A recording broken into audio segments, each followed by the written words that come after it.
बिस्मिल्लाहिर्रहमानिर्रहीम। BSCS हमारा हमने पिछली क्लास में पढ़ा था मर्चेंडाइजिंग बिज़नेस। उसमें हमने सीखा था कि मर्चेंडाइजिंग बिज़नेस क्या होता है या किस तरीके से हम इसको लेके चलते हैं। आज थोड़ा सा मैं आपको ऑपरेटिंग साइकिल के बताएंगे कि इसका तरीका क्या होता है कि हमारे पास कैश, उसके बाद इन्वेंट्री, फिर ये अकाउंट रिसीवेबल। ये किस तरीके से होता है कि जब आपने कैश लिया, मर्चेंडाइजिंग बिज़नेस बेसिकली हम पिछली क्लास में डिस्कस किया, वो थोड़ा सा मैं आपको बता। मर्चेंडाइजिंग बिज़नेस क्या होता है कि आपने जो बनी बनाई चीज़ें, मैन्युफैक्चर्ड गुड्स आपने ख़रीदने हैं, वो किससे ख़रीदते हैं? कैश से ख़रीदते हैं, उसको आगे सेल कर देते हैं। सेल करने के बाद आपके कैश से आपने चीज़ें ली, वो आपके पास एक इन्वेंट्री स्टॉक बन गया। फर्ज करें आपने 5 लाख की गुड्स ख़रीदी, उसके लिए आपने कैश पे किया, वो आपके पास एक इन्वेंट्री बन गई, स्टॉक बन गया, ठीक है। उसके बाद आपने इसको सेल कर दिया।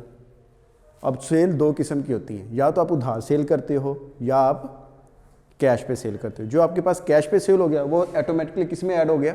आपके कैश में आके ऐड हो गया।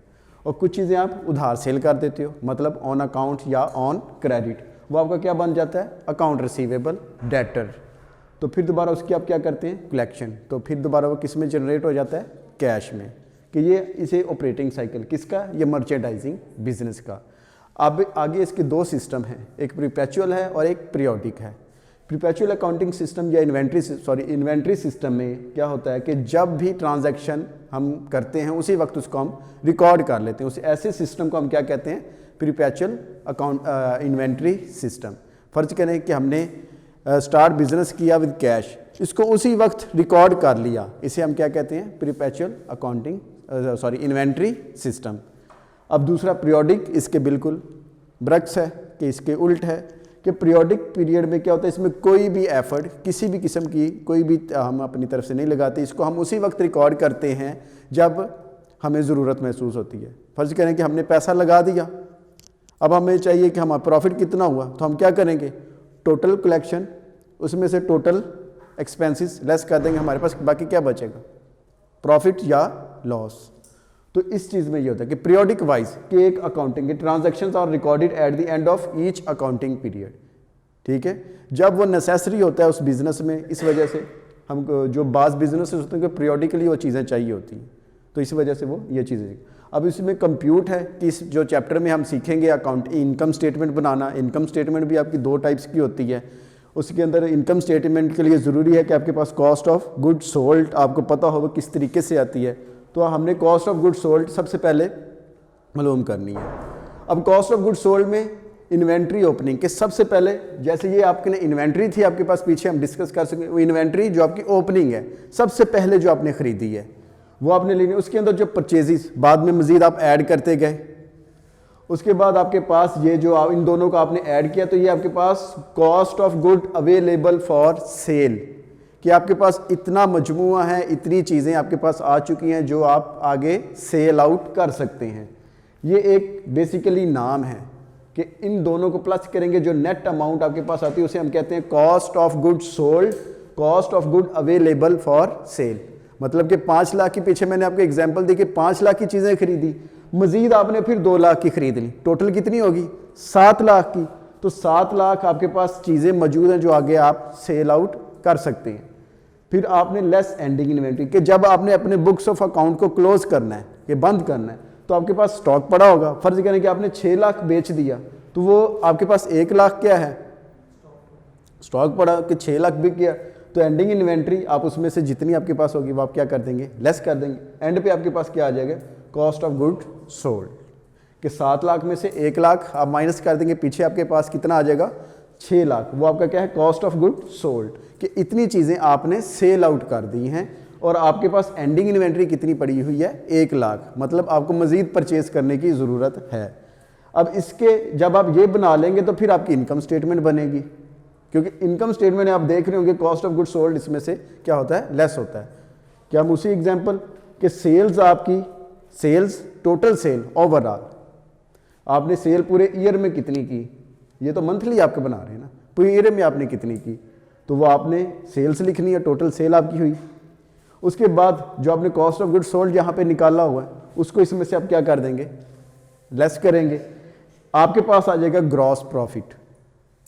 ग्रॉस प्रॉफिट कैसा होता है कि ऐसा प्रॉफिट होता है जो हमारे एक्सपेंसेस से अलावा, मैं एक्सपेंसेस से पहले, कि एक्सपेंसेस अभी हमने लेस नहीं किए, एक्सपेंसेस से पहले जो आपका प्रॉफिट होता है उसे हम क्या कहते हैं, ग्रॉस प्रॉफिट कहते हैं। अगर इसमें से हम अपने सारे एक्सपेंस निकाल दें तो आपके पास नेट लॉस या नेट इनकम बचती है।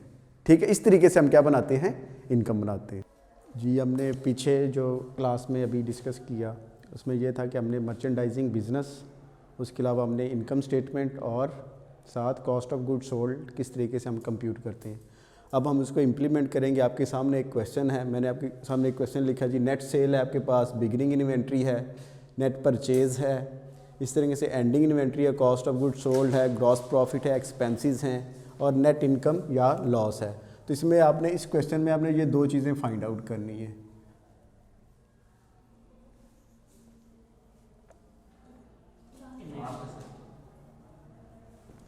अब इसमें आपने ये दो चीज़ें फाइंड आउट करनी है। हमने पिछली क्लास में देखा कि किस तरीके से हम कॉस्ट ऑफ गुड सोल्ड और नेट इनकम फाइंड आउट करते हैं। तो उसके लिए प्रोसीजर है कि सबसे पहले आपने नेट सेल लिखनी है कि आपके पास नेट सेल कितनी है जी, 3 लाख। फिर उसके बाद आपने इसके CGS में कुछ चंद एक आइटम्स या चंद एक एंट्रीज आती हैं। उसमें सबसे पहले आपके पास ओपनिंग स्टॉक है, परचेज़ है, कॉस्ट ऑफ गुड सोल्ड, इससे निकल आएगी हमारे पास cost of good sold available for sale. वो कैसे आएगी आपके पास, ओपनिंग स्टॉक दिया गया है, बिगिनिंग इन्वेंट्री या ओपनिंग इन्वेंट्री, इसका मतलब यही होता है कि ये ओपनिंग स्टॉक है आपका।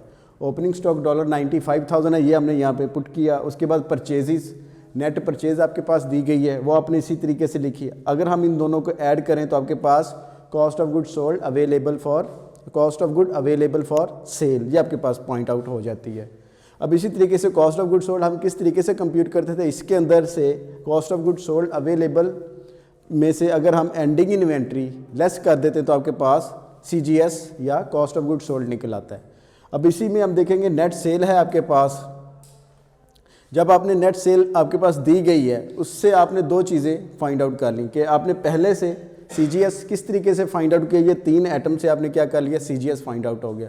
वो आपके पास, आपके सामने नज़र आ रहा होगा कि आपके पास नज़र आ गया कि 1,81,000 कि आपने ये cost of good sold find out कर लिया, ये आपने यहाँ पे पुट कर दिया। अब दूसरे नंबर पे वो आपसे पूछ रहा है कि इसे नेट इनकम हुई या नेट लॉस हुआ, वो कैसे फाइंड आउट करेंगे। वो आप देखें कि नेट आपके पास नेट सेल दी गई है, कॉस्ट ऑफ गुड सोल्ड आपके पास मौजूद है, तो आप इसको लेस करेंगे तो आपके पास GP, इसी तरीके से एक्सपेंसेस लेस करेंगे तो आपके पास नेट इनकम या नेट लॉस आ जाएगा। अब यहाँ पे आप देखिएगा तो नेट सेल है आपके पास 3 लाख, इसमें से अगर CGS को हम लेस कर दे तो आपके पास आ जाता है ग्रॉस प्रॉफिट 1,19,000। अब देखें ग्रॉस प्रॉफिट जो आपके पास ऊपर दिया गया बिल्कुल सेम टू सेम हमारे पास आया। इसके अंदर अगर हम एक्सपेंसेस आपके पास दिए गए हैं वो 90,000 है। 90,000 इसमें से अगर हम लेस करते हैं, इसमें से डिडक्ट करते हैं तो आपके पास नेट इनकम बचती है डॉलर या 29,000। कि इस तरीके से आप क्या कर सकते हैं, अपने नेट इनकम और कॉस्ट ऑफ गुड सोल्ड को फाइंड आउट कर सकते हैं। इसी तरीके से हम इंशाल्लाह आगे भी करेंगे।